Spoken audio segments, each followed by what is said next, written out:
kalau seandainya Sayyidina Umar ini mengambil dari imam yang tadi, imam dadakan tadi, imam yang banyak. Oh, ternyata dia suaranya paling enak. Diambillah oleh Umar menjadi imam. Maka apa yang terjadi? Akan timbulnya keirian, akan timbulnya ya rasa ria juga dalam hati yang terpilih. Ditakutkan seperti itu ya. Karena oh, kenapa dia yang dipilih? Pasti jangan-jangan dekat sama Umar atau karena hal-hal lain. Itu yang sangat ditakutkan oleh Sayyidina Umar.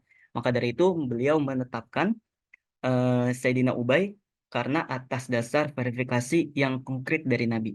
Kemudian tadi kita udah lihat bagaimana yang awalnya berpencar, kemudian menjadi tradisi yang baru bersatu dengan satu imam, dan juga karena hal-hal tertentu, Sayyidina Ubay juga mengatakan bahwasanya ya saya mungkin untuk melakukan rokaat yang begitu, bacaan yang begitu panjang dengan durasi yang sangat lama, mungkin saya juga capek gitu kan ya. Maka dari itu Sayyidina Umar menambahkan satu imam dari sahabat, yaitu Allahumma shalli ala Muhammad, Tamim Ad-Dari. Ya, beliau menambahkan Tamim Ad-Dari sebagai imam kedua, imam yang menggantikan atau selang-seling daripada Ubay bin Ka'ab. Dan juga, nah ini yang menariknya, ini yang luar biasanya Umar, yang selain beliau tegas, tapi beliau juga melihat bagaimana kondisi umat.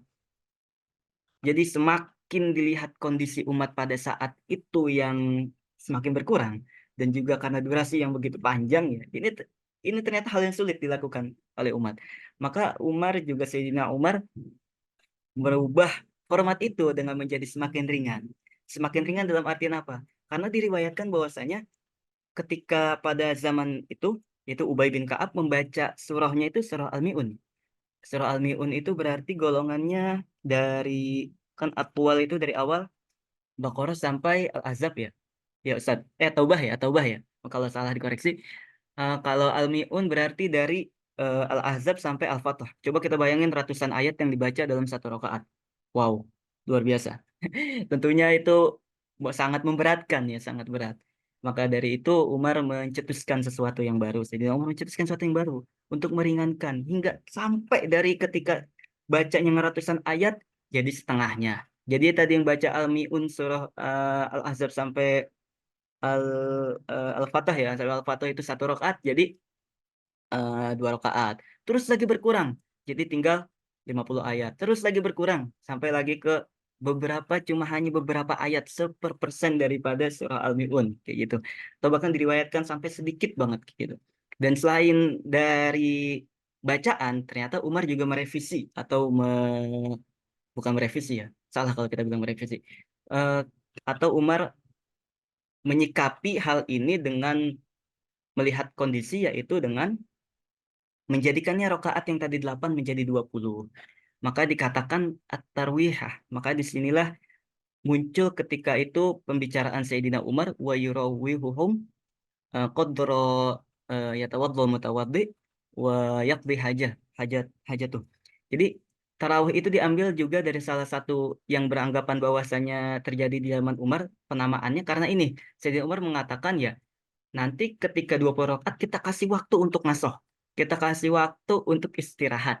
Sejenak saja, sejenak apa? Qadrul yatawaddu mutawaddi. Sekedar orang menyelesaikan wudhu. Sekedar orang wudhu dari awal sampai akhir, atau dia buang hajat di kamar mandi. Berarti waktu yang singkat. Ya, seenggaknya Sayyidina Umar meringankan. Yang tadinya 8 jadi macam-macam itu. Diriwayatkan ini saya tertulis ya, ada yang 8 plus 3, 13, 18, 23, sampai 41. Ini dari imam-imam hadis yang meriwayatkan dengan berbagai macam riwayat yang mereka bawa ya. Jadi inilah Sayyidina Umar luar biasanya, selain kita lihat dari nilai syariahnya, ya karena syariah ini mencakup sunnah ya. Sunnah yang dibawa ini adalah tarawih. Kita juga bisa melihat bagaimana ada nilai sosial, ada nilai eh, kesatuan umat yang dikedepankan oleh Sayyidina Umar. Dan ini bukan hal yang sepele, ini hal yang luar biasa, sehingga tradisi yang baik ini sampai loh ke kita. Seperti itu. Luar biasa apa namanya, apa yang telah ditetapkan format oleh Sayyidina Umar radhiyallahu anhu. Selanjutnya ya, waktunya makin mepet ya. Ya, ini warisan yang tadi Umar kurang lebih sama seperti yang tadi telah disampaikan. Dan ada lagi tarawih. Ya, kita beralih tarawih pada masa Utsman bin Affan. Gak apa-apa kok, lanjutin dulu aja. Lanjut aja ya. Oke, siap. Pada Ya. masa Sayyidina Utsman bin Affan, karena tadi banyak perkara, banyak ketetapan yang telah terjadi pada Sayyidina Umar, dan ternyata hal ini dilihat sangat baik.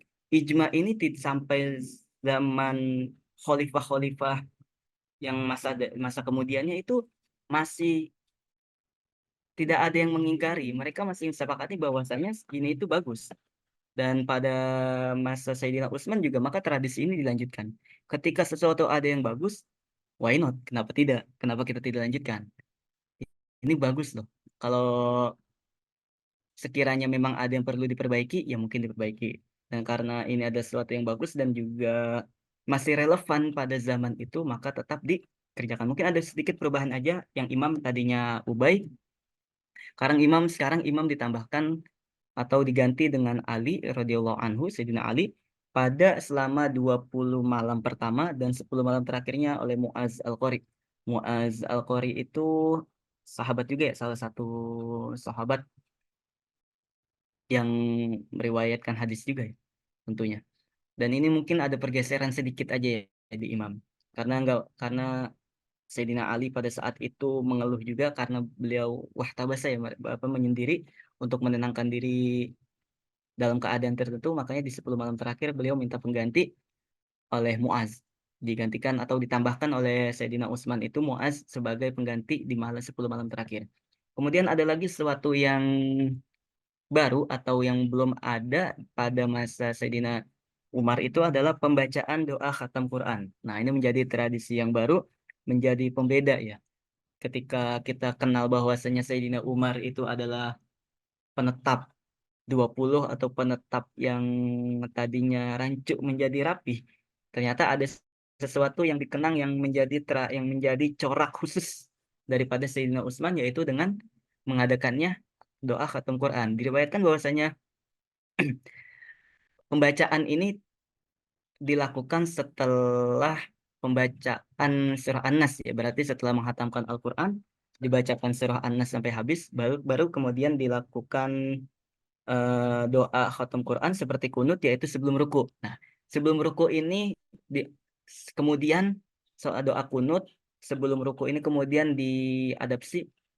oleh diadopsi atau diambil pendapatnya oleh Imam Malik, yang mana mereka melaksanakan doa kunut sebelum ruku. Rasanya kalau di Indonesia kita melakukan apa namanya melakukan kunut sebelum ruku itu aneh ya. Makanya ada dasarnya. Dasarnya ini ketika zaman Sayyidina Utsman, dan riwayat ini diriwayatkan oleh eh, salah satu sahabat yang sikoh ya, luar biasa. Dan eh di Sayyidina Utsman ini eh, tidak tertulis ya. Mungkin tadi pembacaan doa khatam Quran itu tidak tertulis kapan berapa kali hatamnya dalam satu Ramadan. Tapi yang pasti dalam Imam Al-Marwazi pernah mengatakan di dalam bukunya mengatakan kitabnya, ya tidak tertulis berapa memang selama Ramadan itu menghatamkan Quran. Tapi yang perlu digarisbawahi adalah memang ini menjadi corak baru Sayyidina Utsman untuk melakukan atau diadakannya doa khatam Quran. Tapi memang tidak dituliskan berapanya. Kemudian pada masa tarawih pada masa Sayyidina Ali. Transisi ke masa Sayyidina Ali mungkin tidak banyak perubahan ya, tidak banyak perubahan, walaupun ada beberapa yang diubah karena tadi sekali lagi kembali ke kondisi umat pada saat itu. Tarawih pada masa Ali bin Abi Thalib ya tidak ada perubahan format sejak zaman Utsman radhiyallahu anhu, hanya saja mungkin berbeda pada posisi imam. Nah, pada saat itu ketika Sayyidina Ali fokus kepada jabatannya atau fokus ke perannya sebagai khalifah, di sebagian malam juga beliau mungkin tidak bisa membagi waktunya. Jadi Sayyidina Ali itu mengadakan seperti seleksi kompetisi yang mana diadakan untuk menyeleksi imam. untuk menyeleksi imam pada saat itu untuk mengimami di Masjid Nabawi, di Masjid Nabi Shallallahu Alaihi Wasallam. Dan akhirnya kepilihlah eh tetap ya kepilihnya, saya gak lupa ya kepilihnya, kalau tidak salah Muhammad. Hmm, ya pokoknya agak maaf ya agak lupa. Jadi emang kepilihnya di riwayat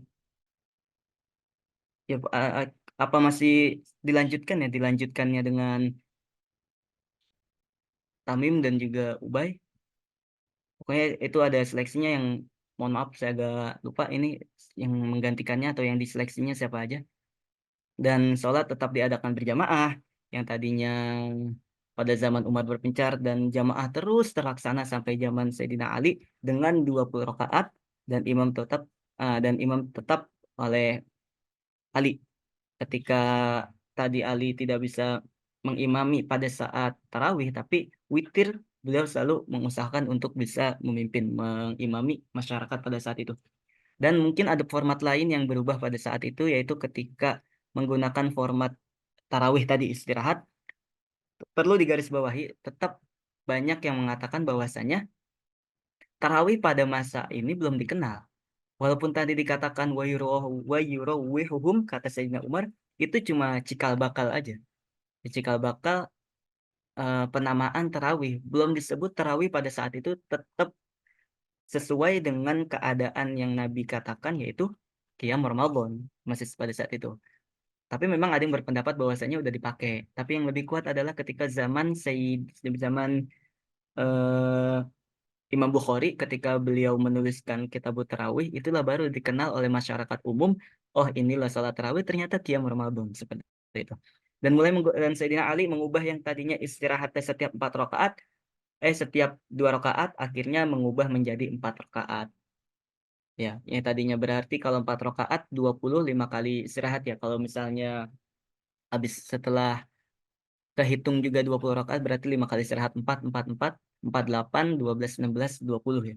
Berarti yang tadinya 2 karena panjang dan banyak menyesuaikan kondisi masyarakat makanya dipersingkat lagi atau lebih luasain lagi dengan istirahat yang dikurangi tapi lebih banyak waktunya seperti itu.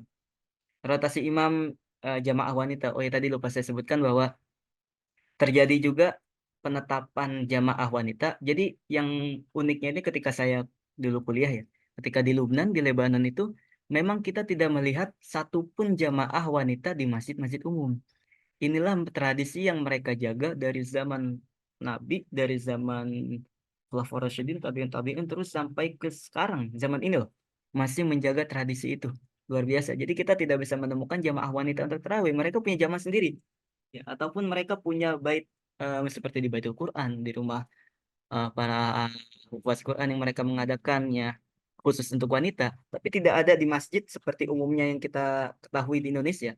Jadi jamaah itu emang udah ada ya, dari zaman Sayyidina Umar dipilih imamnya pada saat itu dan pada Sayyidina Ali ini mungkin diubah dan diubahnya jatah imamnya atau posisi imamnya oleh Urfah bin Abdullah As-Saqafi, perawi yang sikoh ya.